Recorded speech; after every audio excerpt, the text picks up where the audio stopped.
त्यांनी घेतली का नाही घेतली का त्यांचा पक्षांतर्गतचा प्रश्न आहे. त्याच्यामुळे तो पहिला बी होताच आणि आता पण आहे. आम्हाला त्याचा काही फरक पडत नाही तो झालाय का नाही झालाय का. पण एक गोष्ट मात्र खरी आहे की अजितदादाला हे असले इगार का सुस्तेत कळत नाही की इतक्या जातीवादी लोक पोसायचे आणि राज्यात जातीय तणाव निर्माण करायचा ते अजितदादांना का कळत नाही. आणि त्याचबरोबर अजितदादांचे जे आमदार आहेत सगळे मंत्री आहेत यांना बी का लक्षात येत नाही की तुमच्या मतदारसंघातले म्हणजे जे अजितदादाचे राज्यातले आमदार आहेत मंत्री आहेत त्यांच्या मतदारसंघात जे मराठ्यांचे पोर आहेत त्यांना आरक्षणामुळे नोकऱ्या लागणार आहेत, शिक्षण मिळणार आहेत, राज्याच्या केंद्राच्या योजना मिळणार आहेत, सुविधा मिळणार आहेत, नेमक्या त्याच मिळू नयेत म्हणून तो हमेशा विरोध करतो मराठा समाजाला, मराठा समाजाच्या आरक्षणाला. हे जातीवादी लोक पोसायचं हा काय प्रकार आहे अजितदादाचा. कारण तुम्हाला याच्यातलं सांगतो की अजितदादांना याचे खूप मोठे परिणामाला सामोरं जावं लागणार आहे. अजितदादा प्रत्येक वेळेस प्रचंड मोठी चूक करतायत. कारण याला मंत्रिपद दिलं म्हणून म्हणत नाहीत आम्ही, कारण हे जातीवादी असणारे लोक पोसायचं काम कोण करतंय तर फक्त अजितदादा.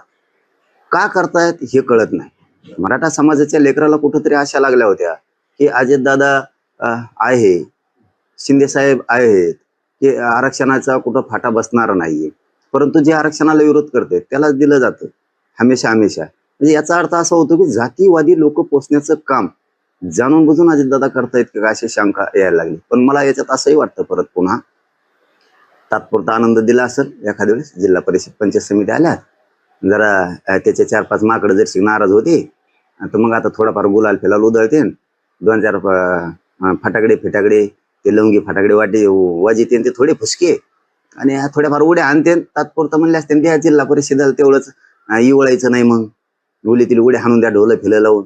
मला वाटतं ते तात्पुरता आनंद असेल त्याचा, घे म्हणा, काय फरक पडत नाही त्यांनी. आणि तो किती असला आम्हाला काय फरक पडत नाही. पण मराठ्यांना मात्र सांगतो जर असं होणार असलं हमेशा हमेशा मराठा आरक्षणाचे मारेकरी अजितदादा करून जाणीवपूर्वक घेतले जाणार असले, जातीच्या गुंडाच्या टोळ्या चालवणाऱ्यांना मुद्दाम मंत्रिपद अजितदादाकडून दिले जात असतील, बळ दिलं असतील तर मराठ्यांना सुद्धा या पुढच्या काळात एकजूट राहावं लागणार आहे सगळ्या पक्षातल्या.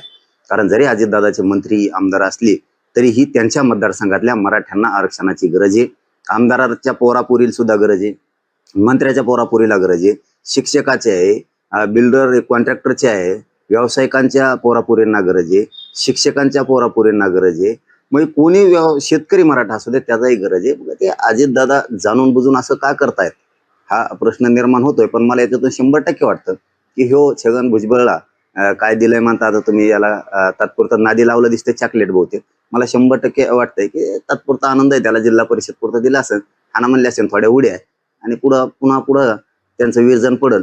100% पुन्हा त्यांच्या आनंदावर विरजन पडन असं वाटतंय. शंका ती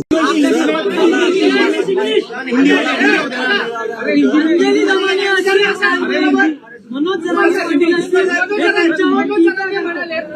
तुमच्या मंत्रिपदाच्या शपथविधीवरती असं म्हणाले की दादानी सर्वात मोठी चूक केली आहे की भुजबळ साहेबांना. असं आहे की या जरांगेने एवढा मोठा चुका नवे खेळ केलेले आहेत की त्यांनी संपूर्ण मराठा समाजाचं महाराष्ट्रामध्ये प्रचंड नुकसान केलेलं आहे आणि गावागावामध्ये त्यामुळे खरं म्हणजे मराठा समाज हा सगळ्यात मोठा बांधव म्हणून आम्ही मानतच आलो आणि सगळ्या ठिकाणी त्यांचा ताप तसाच वावर आहे. परंतु या कर्तृत्वामुळे या जरांगेच्या मराठा समाजाला सुद्धा जे आहे मी सांगतो की निश्चितपणे त्रास झाला.